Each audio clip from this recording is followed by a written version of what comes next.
எங்கள் சொந்தம் பார்த்தாலே சொர்க்கம் சொத்தி போகுமே.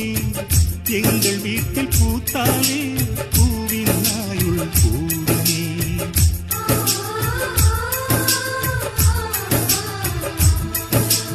இரண்டு கண்கள் என்றாலும் பார்வை என்றும் ஒன்றுதான். உருவத்திலே தனித்தனிதான், உள்ளம் என்றும் ஒன்றுதான். ஒரு சேவல்தான் நடை காத்தது, இந்த அதிசயம் பாருங்கள், கண்ணனை வாழ்த்துங்கள்.